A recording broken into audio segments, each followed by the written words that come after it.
Colored stripes move diagonally on the screen, and a multicolored title appears. It says, 7 Saturdays to a more fire-resistant home. There's a colored drawing of a simple beige house that appears in the background. A title appears on an orange screen that says, Episode 3, 3 Affordable Things You Can Do to Harden Your Home. Alicia Mason appears on screen. She is a young woman with shoulder-length, tightly curled tawny hair, and blue eyes. She wears a light denim button-down shirt. While Alicia talks, 3 numbered bullet points appear below her. They say, 1.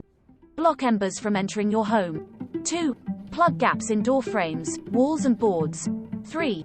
Install ember-resistant vents. Hey there! Home improvement can sometimes seem daunting, but here at 7 Saturdays to a fire-resistant home, we're all about simple and affordable solutions you can use to make your home more resilient in wildfire season. I'm your host, Alicia Mason.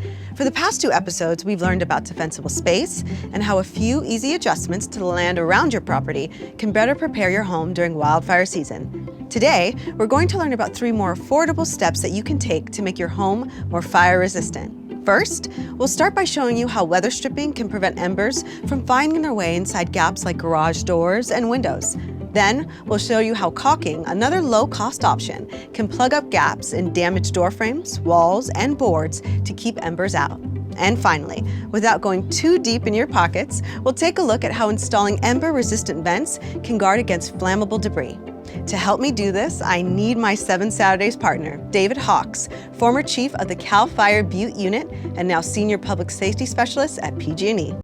From a wider angle, we can see Alicia is standing next to David Hawks, a senior public safety specialist at PG&E. He stands to her left. They're standing in front of a garage, with a partially opened door. David is a middle-aged man with grey close-cropped hair, wearing a beige button-down shirt and jeans. On his shirt is a white PG&E logo. It's great to be back, Alicia. Today we're talking about hardening your home, which is improving structural features of your home to make it more fire resistant. I love that these steps are simple and some very affordable.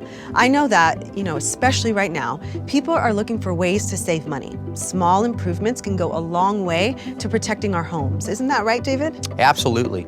By hardening your home, you help prevent embers from finding their way inside during a wildfire. An orange screen appears with the title, Step 1. Block embers from entering your home. Under the title, inside a circle, there's a drawing that shows a roll of black insulation tape. Alicia and David walk up to the edge of the garage door, which is closed. He points to a gap at the side edge of the door, where light shines through. An animation of a simple beige house appears.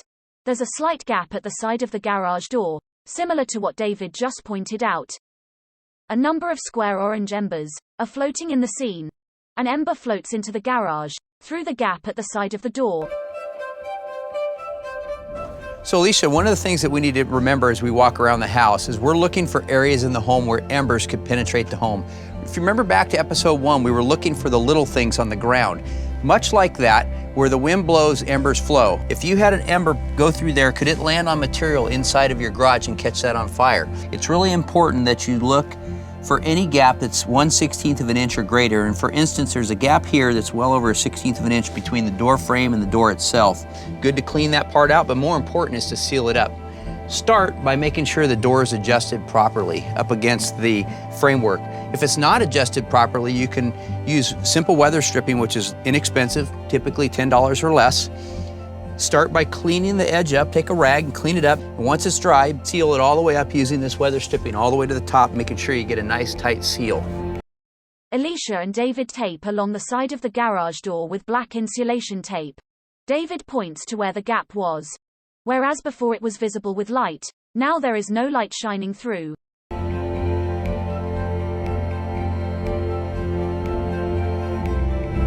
Okay. All right, shall we give it a try and see if we got that sealed? Okay, let's go.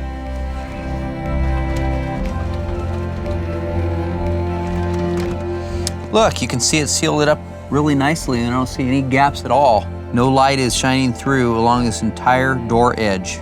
Perfect. It's exactly what we wanted. Job well done. An orange screen appears with the title, Step 2, Plug gaps in door frames, walls and boards.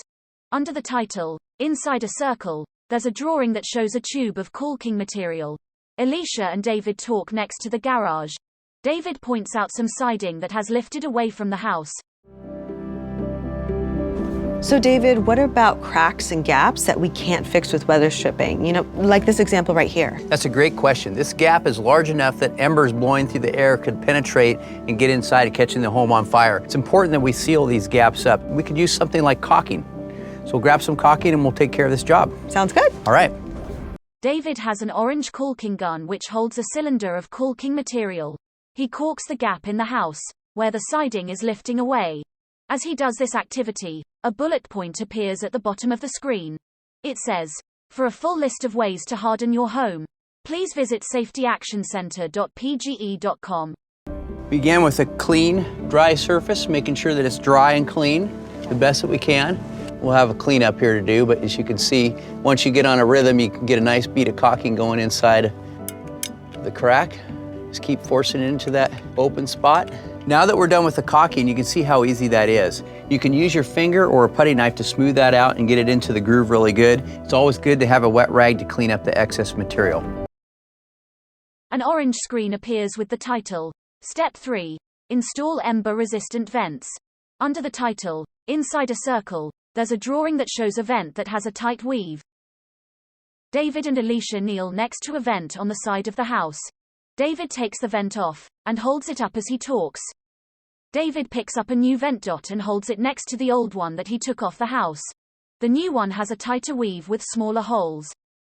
David picks up a roll of tight weave mesh as he talks. David puts the new vent in.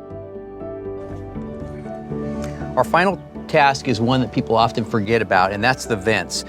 Embers can travel a great distance in wildland fire like a snow blizzard and penetrate vents and other areas of your home, and it's important that we check those. This particular vent has openings that are too large and would allow embers to get inside of the house. The newer style vents have a weave that is much tighter, as you can see in this particular vent. It's easy to forget about vents when we're talking about homes. David, can you let the viewers know any other areas of the home that they should install protective screening? Absolutely. This vent is a subfloor vent, as you can see, but there are other vents in your home. Gable end vents, vents that are up under the eaves, as well as the subfloor vents.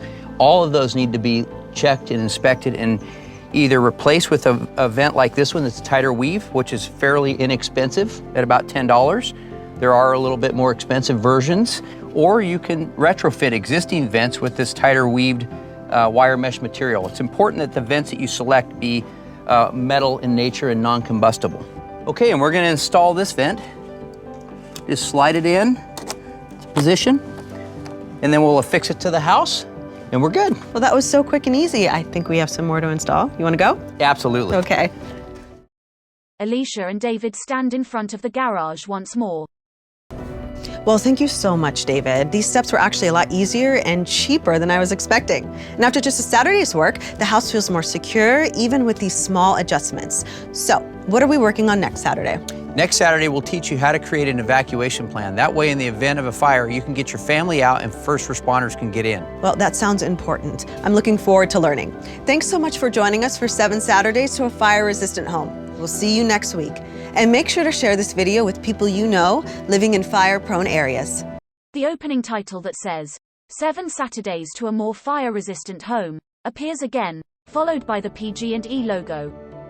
Along the bottom of the screen it says, learn more ways to harden your home at safetyactioncenter.pge.com.